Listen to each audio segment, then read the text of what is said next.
Jazzcast Pros.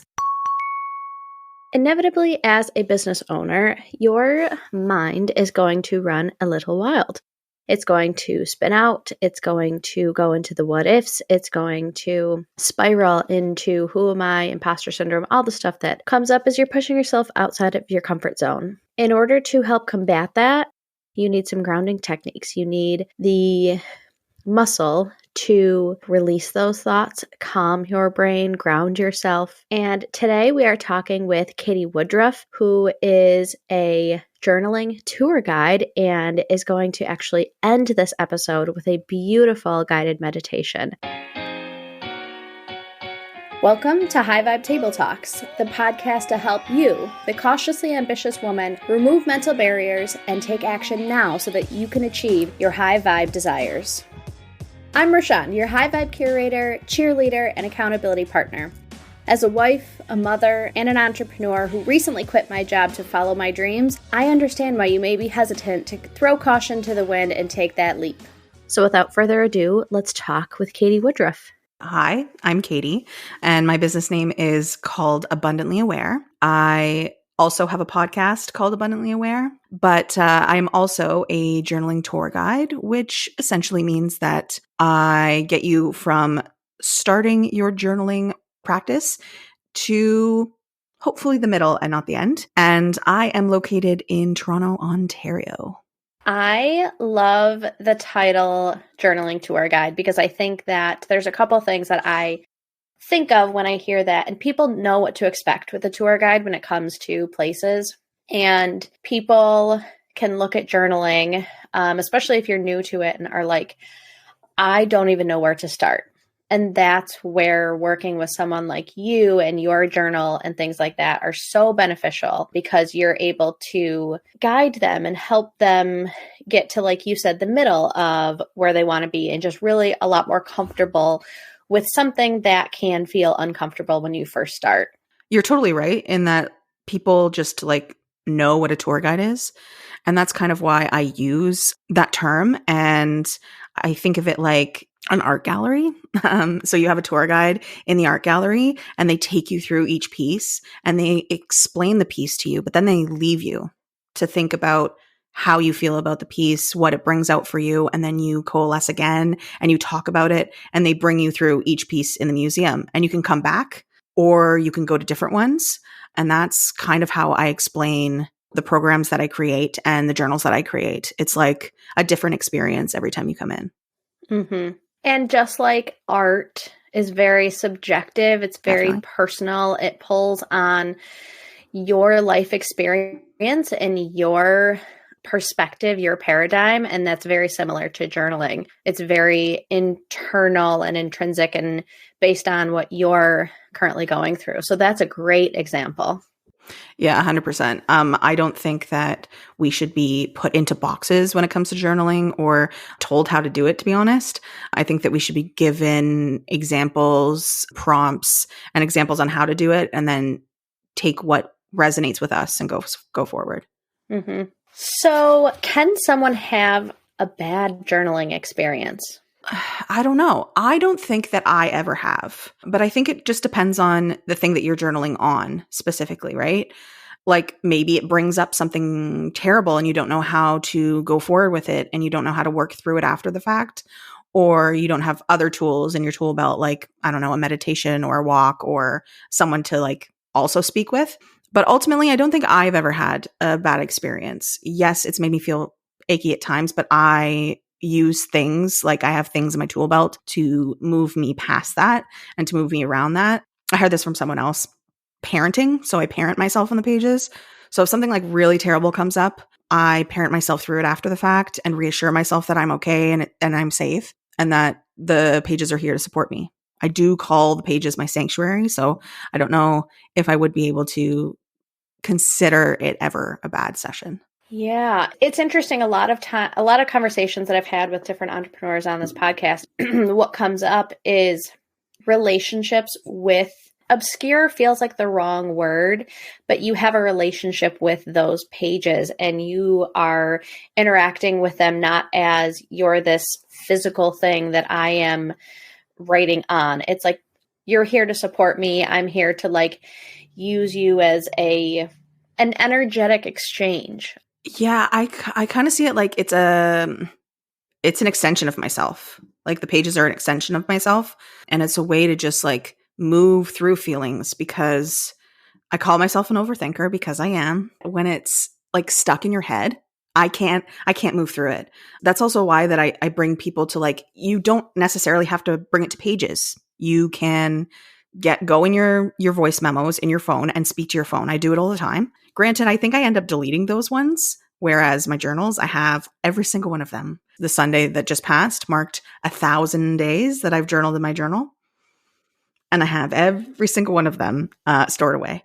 So like the voice notes I don't keep, but maybe you would keep on an external hard drive or a USB stick. It would probably end up having to be an external hard drive, given how much memory I know that audio takes up.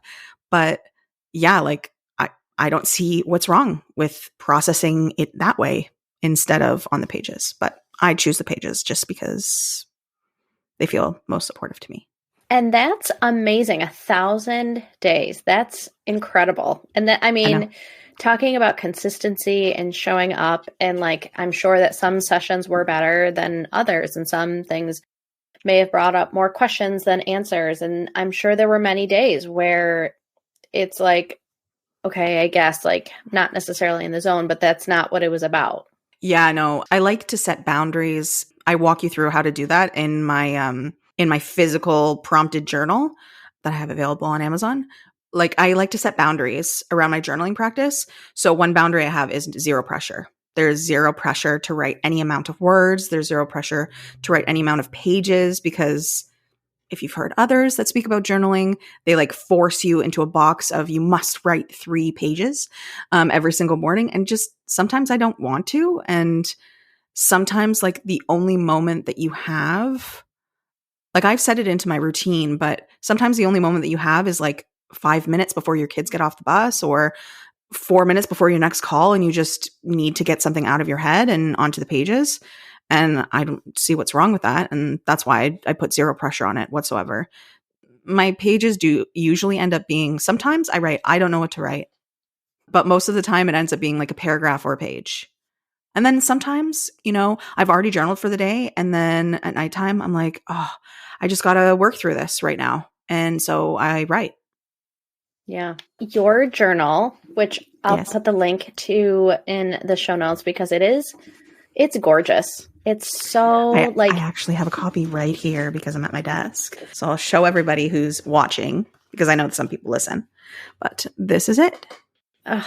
It just is such a vibe. Like, and it's called Creating Sanctuary, which it has this like dark internal, but cozy vibe of like, I want to, like you talked about parenting yourself. I want to like take care of myself in like the image that is on there. It's really, really beautiful. Oh, thank you. Thank you. I didn't create the image myself, but I totally 100% agree with how it like just makes you feel like you're in this cozy library and you've opened what looks like a book, but it could also just be a journal, because there's no like, you can't actually see writing on the pages. And you're just in this like comfy, cozy, dark cove of, I guess, the inside of your mind. Yeah, I really love the artwork on the front of this as well. And so on your Instagram, you call yourself a journaling guide for introverted overthinkers. I was thinking as I did that, I don't know if I have had any other self-proclaimed introverts on my podcast as guests and entrepreneurs. So, and I have heard a lot of people who are like, entrepreneurship is for extroverts. And you've recently made the jump and are now a full-time entrepreneur. So can you walk us through that? Like what entrepreneurship looks like for you as an introvert? Oh, that's a really good question. See, for people I know, they would consider me an extrovert. But if I'm with a very extroverted person, like I seem to just call towards me. All my friends are like super introverted. I end up being just like more introverted because they've taken on the stage and I can just let them be. But when it comes to entrepreneurship and being an introvert, I think it's really just about being comfortable. And as an introvert, I believe that you can become comfortable with calling yourself an entrepreneur or doing the things that you need to do as an entrepreneur. And I think also with journaling, you can just make it work for you. So like if you don't love speaking to a camera on Instagram, you can do faceless videos, or you can film yourself from afar. So you're working on something, but you're not actually paying attention to the camera that's on you, because B-roll, works. You can also email people instead of going to networking events if they scare you. I just feel like you can work around what entrepreneurship is to fit you and to suit you if that worries you as an introvert. For me, I think like I'm super nervous every time I go to a networking event. Have I been to any with actual friends? Oh no, it wasn't a networking event. So no, I don't think I've actually taken a friend, but I think that would be beneficial to like make yourself feel safer. I think it just depends on what type of entrepreneur you are. I don't necessarily only identify as an introvert. I also think that I have some tendencies that are extroverted. So sometimes I call myself like an ambivert, which is what it's called. I've heard before, but I just think that introverts could really benefit the most from a journal, because I've always tried to journal as a child and never actually followed through. So yeah. You, as I said, recently took the jump to entrepreneurship. So tell us like where you are right now, how you're feeling, because it's relatively new. A lot of people that I talk to is like, oh yeah, I did it last year, or I'm 3 years in, but you're like very new to that jump. How are you feeling? Yeah, as we record this, it's literally been less than a month. I've had 2 weeks actually. And I don't know. I took the first week to like cleanse my space of the old thing, because I used to like do my full-time job here. And so I completely cleansed the space and took everything out and brought everything back in. That felt really, it just felt so clearing, and like it just made me feel so open after the fact. Like I finally had space. And last week was my first official week working for myself. I'm not going to say that it went wonderfully or perfectly. I'm still super nervous about the fact that I took this leap and I decided to do what I'm doing. I think I made the right choice. Actually, no, I don't think I know. I know I made the right choice. For me specifically, like we always hear these people say they left their job and like either they supremely prepared or they didn't. And I'm in the didn't category. But I think that I just had to, for my mental sanity and my mental health, based on the job that I was doing. It just really, really was not for me. I felt like I was burning out. And apparently there are multiple ways to burn out, not just like overworking, but also underworking. Like your brain is not stimulated enough. And because I'm going down the rabbit hole of potentially getting diagnosed with ADHD, I feel like the understimulation really affects me greatly. I like to have projects and tasks to do all of the time. It energizes me, makes me feel really good about the day. But I also know when to stop and when to rest. And I'm right now currently at the time where I'm kind of trying to figure out a schedule for myself. So that is what I'm working on at the current moment, trying to figure out like maybe a themed day would work. But yeah, so for right now, I'm feeling excited, optimistic, but also scared at the same time. And I know when you were in that kind of decision phase of should I leave my job and leave kind of that comfort, it felt like for me was like very daunting of like, Right. what if I make this choice and regret it? I really feel like in that headspace, any action is good action. Even if you got out and were like, wow, I am glad I'm not there anymore, but I don't want to be here. At least you've made progress and momentum. And when you're in that phase of like, I have to make the next perfect right step, it can feel like, what if I make the wrong one? Then I'm going to regret it. On the other side of it is there is no wrong decision. Any action is momentum. I totally agree. It's just like a different choice that you're making, right? So I've like made this choice and I get to choose again. I get to make a different choice again next time. And I totally agree with thinking about it that way, because then you're not stuck, right? And stuck is a heavy word when you're in that of like, I'm not where I want to be, but I don't know how to get to where I want to go. Like stuck is just the perfect word for it. yeah, yeah. And I feel like I do have a good trajectory based on conversations that I've had.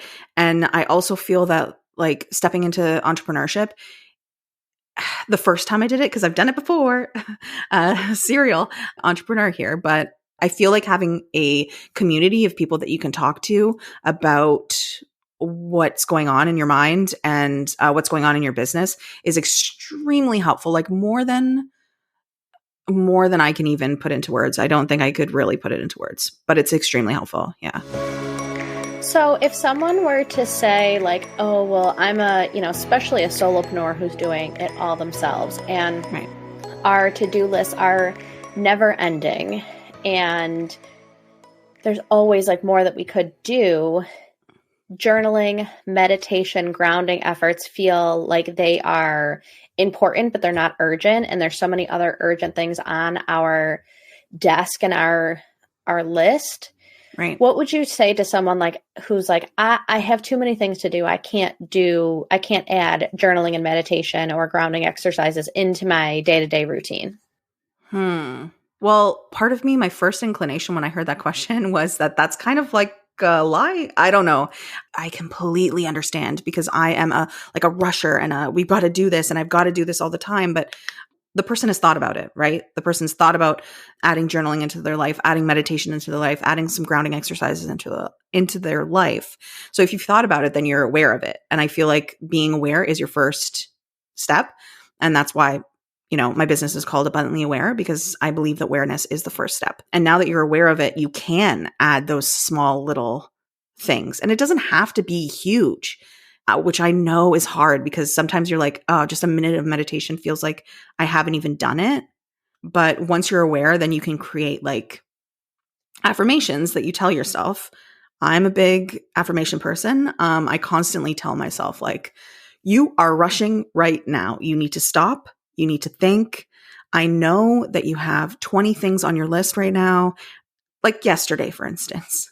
Yesterday in Canada was a family day, and I thought we were going to do something on Sunday with our family. And we ended up moving it to Monday. So I had plans to work all day. And those got pushed away because we were out at 10 a.m. and not home until after dinner. And I was like, great, this is wonderful. I haven't been able to do my work and now I feel like crap. But instead of like spiraling, I took to my journal this morning to like really, really affirm to myself that it's okay. Like, it's okay that you missed a day. It's not the end of the world. You'll be okay. You'll be fine. You'll still get work done. And some things will have to be removed from your list, and that is okay. And tomorrow's a new day and next week is a new week. And just because things didn't go to plan, you need to remind yourself that it's 80% follow through. You do not have to follow through 100%. Yeah. And like you said, even if it's a minute of meditation, it's showing up and it's practicing using that tool, because entrepreneurship is so confronting and is very much something that brings other things to the surface. And if you don't have the tools to manage that and or community to help you work through those things, you're going to burn out, you're going to spiral, you're going to self-implode. And so using meditation when you're not in that self-implode space and honing that practice and finding the affirmations that do work well for you, the prompts that do work well for you, the ability to get into the subconscious, you have to practice those in moments where you're not like on edge, because then you can't pull from them when you are on edge. Yeah. And like, that is why I put it into my routine, though I don't believe that it necessarily has to be in your daily routine, because some people, it just can't be because their days are different. But like, even if it's just in your weekly routine, then I have my date with my journal next week where I can like implode all of this information. Or, I have a moment right now, I can just record a voice memo and then go back to my pages later to explore the thing that was going on.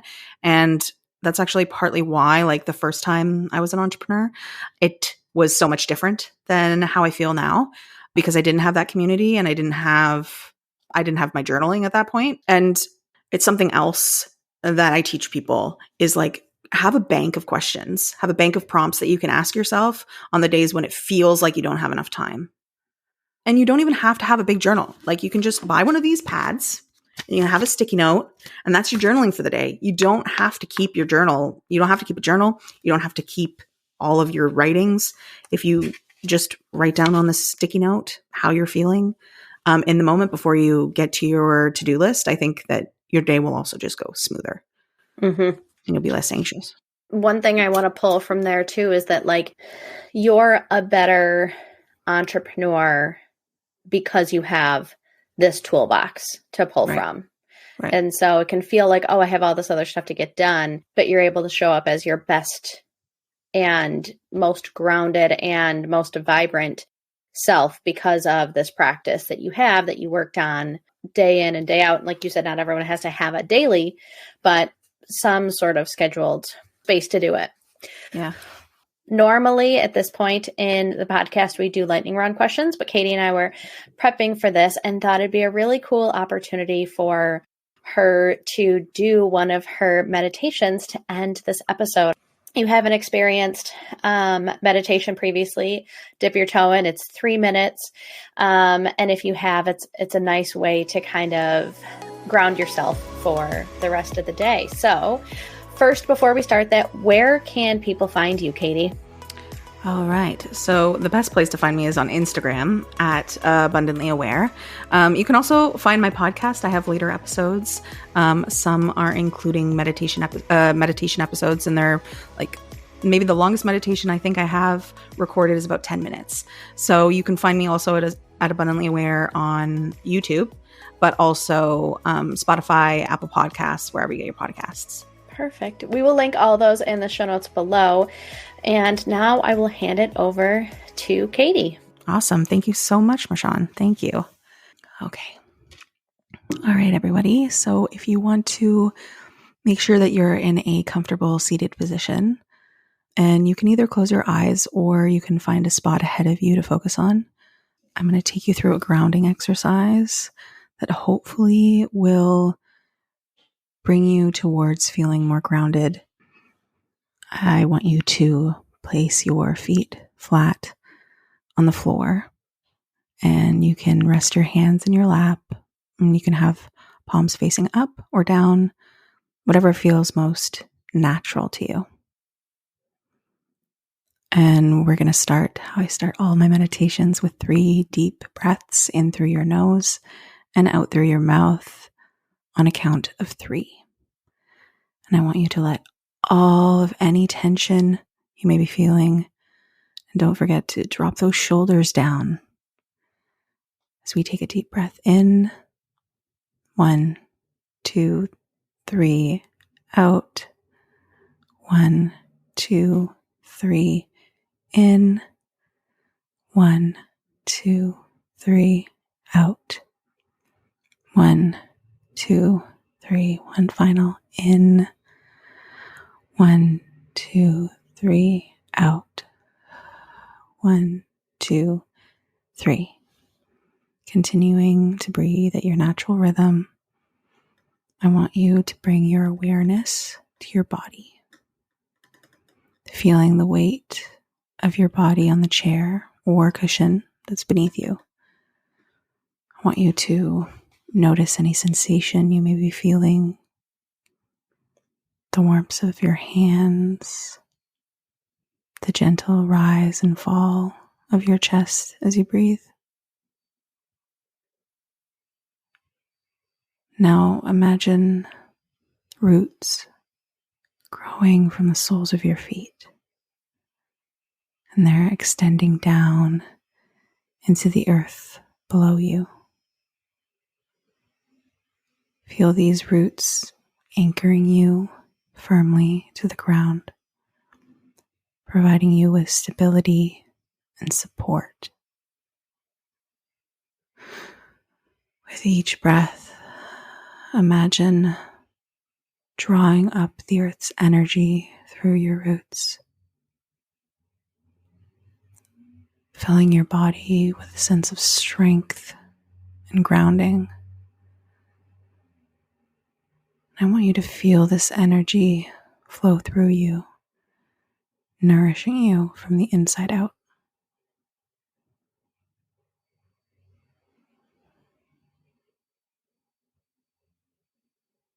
Now, bring your attention to your thoughts.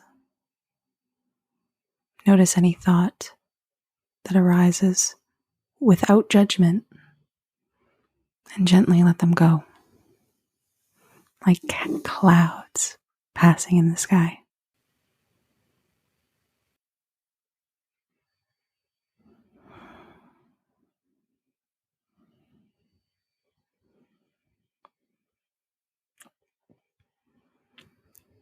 Return your focus to the sensation of your breath, the rise and fall of your chest or belly, the rhythmic inhale and exhale.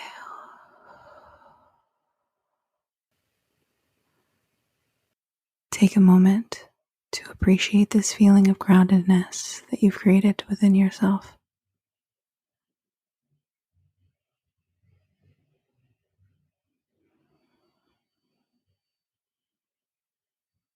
Know that you can and will return to this place of inner calm and strength at any time throughout your day.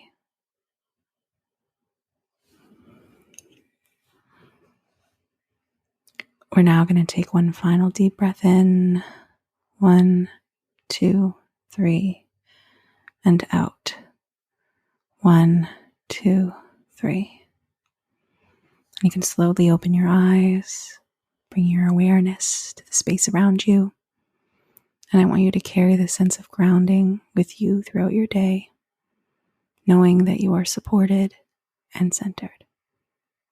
And so it is.